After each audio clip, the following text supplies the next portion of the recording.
उत्तर प्रदेश के मिल्कीपुर उपचुनाव में बीजेपी ने बड़ी जीत हासिल की है। बीजेपी उम्मीदवार चंद्रभानु पासवान 60,000 से ज्यादा वोटों से विजयी हुए हैं। वहीं समाजवादी पार्टी के अजीत प्रसाद शुरू से पीछे ही रहे। अयोध्या की मिल्कीपुर सीट पर हुए उपचुनाव के लिए बीजेपी ने पुराने धुरंधरों के बजाय नए चेहरे चंद्रभानु पासवान पर दांव खेला था। समाजवादी पार्टी पहले ही सांसद अवधेश प्रसाद के बेटे अजीत प्रसाद को यहां से उम्मीदवार घोषित कर चुकी थी। अवधेश प्रसाद की तरह चंद्रभानु पासवान पासी समाज से आते हैं। वो रुदौली तहसील के परसौली गांव के रहने वाले हैं। चंद्रभानु पासवान पेशे से वकील हैं। अयोध्या के रुदौली से 2 बार जिला पंचायत सदस्य रहे हैं। अभी उनकी पत्नी जिला पंचायत सदस्य हैं। चंद्रभानु बीजेपी की जिला इकाई में कार्य समिति के भी सदस्य हैं। 2024 के लोकसभा चुनाव में वो अनुसूचित जाति संपर्क प्रमुख रहे। उनके पिता बाबा राम लखन दास ग्राम प्रधान हैं। चंद्रभानु पासवान का पूरा परिवार साड़ी के बिजनेस में सक्रिय है। वो सूरत के अलावा रुदौली में भी साड़ी का कारोबार करते हैं। चंद्रभानु पिछले 2 साल से मिल्कीपुर विधानसभा सीट पर एक्टिव थे। चंद्रभानु बीकॉम, एमकॉम और LLB हैं। मिल्कीपुर में जीत के बाद चंद्रभानु पासवान ने क्या कहा, सुनिए। मैं मिल्कीपुर की सम्मानित देवतुल्य जनता के चरणों में प्रणाम करता हूं। जिस तरह से उन्होंने मोदी जी और योगी जी के कुशल नेतृत्व से प्रसन्न होकर और जो सरकार द्वारा जन कल्याणकारी योजनाएं चलाई जा रही हैं उसको हम लोग ने जन जन तक पहुंचाने का काम किया। इस तरह से मिल्कीपुर की जनता ने अपना आशीर्वाद दिया, उसके लिए बहुत बहुत धन्यवाद, आभार व्यक्त करता हूं। इसका श्रेय मिल्कीपुर के देवतुल्य जनता को। वहाँ की जो भी मूलभूत सुविधाएं हैं उस पर विकास काम सब पे काम किया जाएगा। जानकारों की माने तो मिल्कीपुर सीट के लिए बीजेपी के टिकट के करीब आधा दर्जन दावेदार थे, लेकिन उन सभी को पीछे छोड़ते हुए चंद्रभानु ने बाजी मारी। इस सीट पर मुख्यमंत्री योगी आदित्यनाथ समेत कई मंत्रियों ने जमकर चुनाव प्रचार किया था। वहीं समाजवादी पार्टी ने भी कोई कोर कसर नहीं छोड़ी थी। अखिलेश यादव, डिम्पल यादव समेत कई बड़े नेताओं ने अजीत प्रसाद के समर्थन में रैली और जनसभाएं की थी, लेकिन आखिर में जीत बीजेपी के खाते में गई। मिल्कीपुर सीट पर बीजेपी की जीत की सबसे बड़ी वजह समाजवादी पार्टी के खिलाफ एंटी इनकम्पेंसी का होना बताया जा रहा है। फैजाबाद से अवधेश प्रसाद के सांसद बनने के बाद मिल्कीपुर सीट खाली हो गई थी। समाजवादी पार्टी ने अवधेश प्रसाद के बेटे अजीत प्रसाद को यहां से उम्मीदवार बनाया, लेकिन जनता ने उन्हें नकार दिया और बीजेपी ने यहां बम्पर जीत दर्ज की। मैं सबसे पहले मिल्कीपुर वासियों का अभिनंदन करता हूं, स्वागत करता हूं, उन्हें शुभकामनाएं देता हूं कि भारतीय जनता पार्टी के उम्मीदवार के समर्थन में 5 फरवरी को उन्होंने मतदान किया और उसका परिणाम दिखाई पड़ रहा है कि हम लाखों मतों से जीतने जा रहे हैं। पुनः मिल्कीपुर वासियों का अभिनंदन करता हूं। विधायक जी, जिस तरीके से सपा के सांसद है उन्होंने रोने का भी वो किया, फिर उसके बाद उन्हीं के लोग कह रहे हैं कि बेईमानी हो रही है, लगातार प्रश्न चिन्ह लगाए, प्रशासन पर प्रश्न चिन्ह लगाए, आप लोग की पार्टी। देखिए, अवधेश प्रसाद को मैं इतने कह सकता हूं कि यहाँ के लोकप्रिय सांसद हैं। सांसद की गरिमा है, सांसद की गरिमा और महिमा के अनुसार उन्होंने काम नहीं किया, जिसके नाते लोगों ने नाराजगी आई और उन्होंने उसका जो एक हाई प्रोफाइल रोने वाला ड्रामा किया, उससे और वहां की जनता को तकलीफ हुई।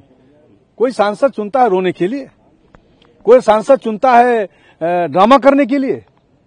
ये पहली घटना है इस देश के अंदर में कि कोई सांसद लगातार झूठ की मशीन की तरह झूठ बोलता हो। ये पहली घटना है कोई सांसद जहां जिस ऐसी निंदनीय घटना में जाने के बाद मदद करने के बजाय केवल रोने का काम। ये जनता है, सब जानती है और उसका बदला लेती है। यही हुआ है इस उपचुनाव में। ये लोकसभा के नतीजे आए थे, उससे जो है अब तो एक देखा जाए तो परे सारी चीजें आपके पक्ष में आ रही। देखिए, लोकसभा के चुनाव के समय समाजवादी पार्टी ने एक तरह से भ्रमित करने का, धोखा देने का जो काम किया था वह प्रमाणित हुआ और अब उसी नाते जनता ने उसका बदला लिया। क्या लगता है 27 के रास्ते खुल गए हैं? जो प्रदेश और देश की सरकार पूरे एजेंडे के साथ काम कर रही है, उस सरकार का विकास का एजेंडा प्रभावी है। 31,000 करोड़ से ज्यादा का यहां पर अयोध्या वासियों का दिया गया सौगात आज मैं पूरी तरह से कह सकता हूं वो फलीभूत हो रहा है और अयोध्या वासी पूरी तरह से भारतीय जनता पार्टी के साथ है, मोदी जी के साथ है, योगी जी के साथ है। क्या लगता है विकास का चक्का फिर आगे बढ़ रहा है मिल्कीपुर का? विकास का चक्का दूनी गति से बढ़ेगा और मिल्कीपुर के गांव-गांव, घर-घर में विकास की योजनाएं पहुंचेंगी। बता दें कि पिछले दिनों एक प्रेस कॉन्फ्रेंस के दौरान सांसद अवधेश प्रसाद फपक कर रो पड़े थे, जिस पर बीजेपी ने तंज कसते हुए अवधेश प्रसाद पर पलटवार किया था। हिंदू धर्म को हमने देखा है, उसका हम पालन करते हैं, लेकिन कल जब देखा कि जीसीबी लगा करके हमारी दलित बेटी को दफनाया जा रहा है, मां को देखने का, किसी को गांव को देखने का अधिकार नहीं किया गया, पुलिस अपने सामने गड़वा रही। जीसीबी हमने या तो देखा था जब गौशालाओं में हमारी गायें पानी बगैर, खाना बगैर, दवाई बगैर, उपचार बगैर मरती हैं, तो मैंने बैसिंग में जाकर देखा था जो हमारे संसदीय क्षेत्र में है, गायों को दफनाते हुए जीसीबी के द्वारा।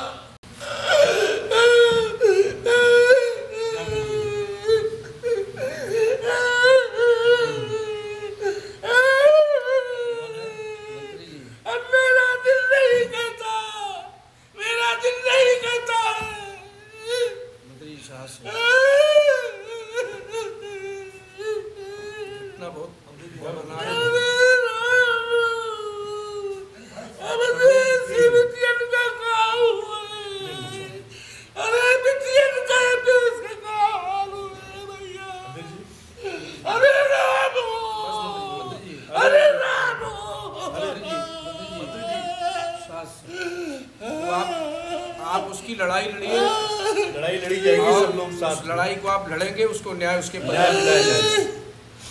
हमें जाने दो दिल्ली लोकसभा